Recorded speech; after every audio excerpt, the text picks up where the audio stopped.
अस्सलाम वालेकुम। आज मेरा मौजू है मोटापा।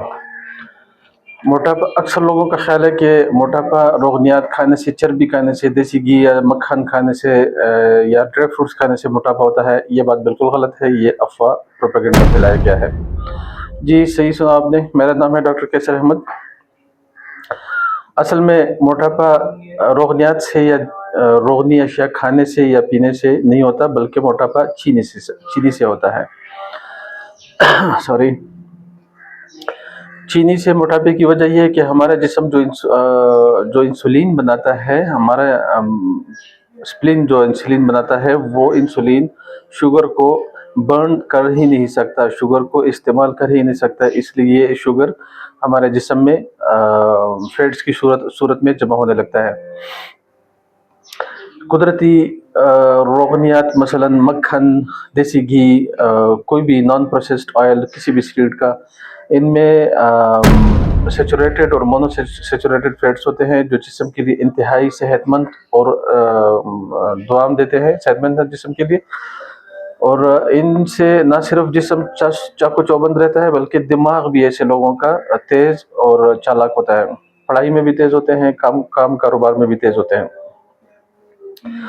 अगर हम मुवाजना करें ऐसे लोगों का जो चर्बी, या रोगनी अशिया या देसी घी, ड्राई फ्रूट्स, मक्खन वगैरह ज़्यादा खाते हैं, उन लोगों से मुवाजना करें जो चर्बी, देसी घी, रोगनियात, मक्खन, ड्राई फ्रूट्स नहीं खाते या कम खाते हैं, तो यकीन जानिए ऐसे लोगों में जो चर्बियात, रोगनियात ज़्यादा खाते हैं, उनमें डायबिटीज़ की शरह आपको, शुगर की शरह आपको बहुत कम मिलेगी।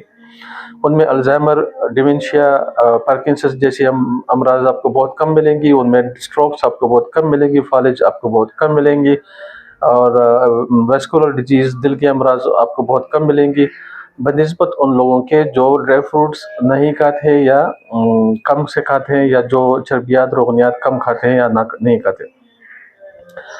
इसलिए मैं आपको यही मशवरा दूंगा कि आप खूब रच के चर्बियाँ, रोगनियात खाएं, स्टेक्स खाएं, बारबेक्यू बनाएं, और पॉट्स में, बर्तन में चर्बी वाली बूटियों को ढूंढ ढूंढ के खाएं, कुछ नहीं होता। अच्छा, यहाँ मैं आपको ये भी बताता चलूँ कि रोगनियात या चर्बी या देसी घी या अंडे, अभी तक मैं भूल गया हूँ उनका नाम लेना, या अंडे वगैरह जो भी देसी ऐसी चीज़ें हैं, वो उनको हम ऑर्गेनिक तभी कह सकते हैं जब वो जानवर, वो परिंदे भी ऑर्गेनिक खुराक से ही पले बड़े हो। या ना हो कि उन्हें भी गैर नॉन ऑर्गेनिक चीज़ें दी गई हों, खुराक दिए गए हों, उनको इंजेक्शन लगाए गए हों, उनको स्टेरॉइड्स फीड किए गए हों।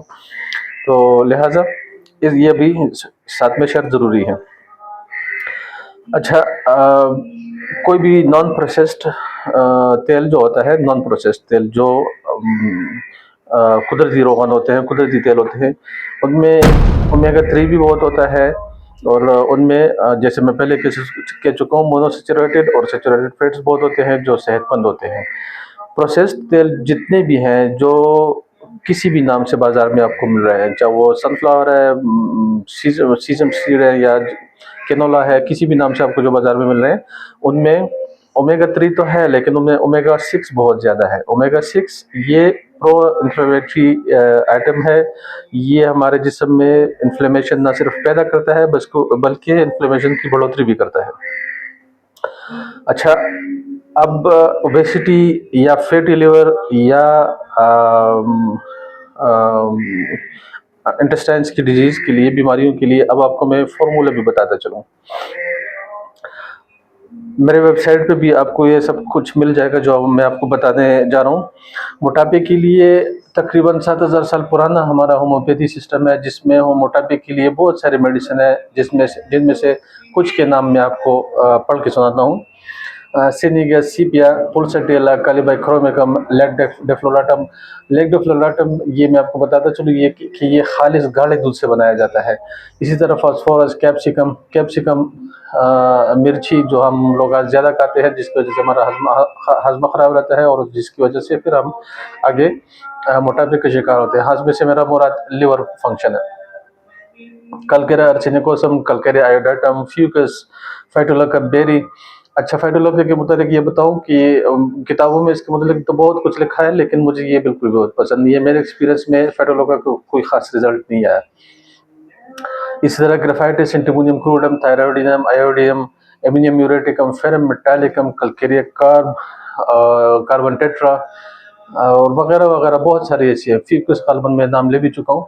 इनसे न सिर्फ ओबेसिटी कम हो जाती है।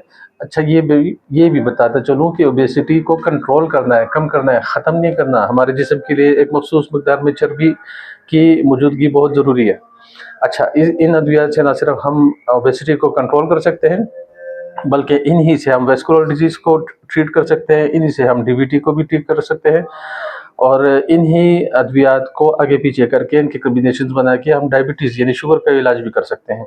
और यकीन जानिए मैं अपने मरीज़ों को इन्हीं दवाइयों का इस्तेमाल करवा रहा हूँ। शुगर भी उनके ठीक हो रहे हैं, मोटापा भी उनका ठीक हो रहा है, उनके लिवर फंक्शंस ठीक हो रहे हैं, उनके हाजमे का निज़ाम यानी इंटेस्टाइनल फंक्शन ठीक हो जाता है, वगैरह वगैरह।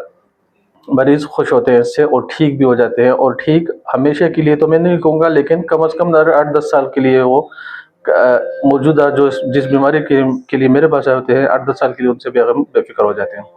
आप भी कॉम्बिनेशन बनाएँ और ये ध्यान रखें कॉम्बिनेशन में कि पोटेंसीज़ जितनी बारीक होंगी उतना ज़्यादा बेहतर काम करेंगी, लिहाज़ा पोटेंसीज़ बारीक रखें।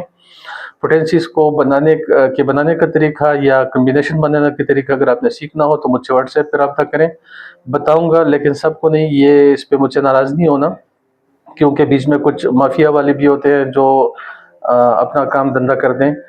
बहरहाल मैं मुझसे जितना हो सकेगा इंशाल्लाह आपकी मदद करूँगा। थैंक यू, अपना ख्याल रखिए।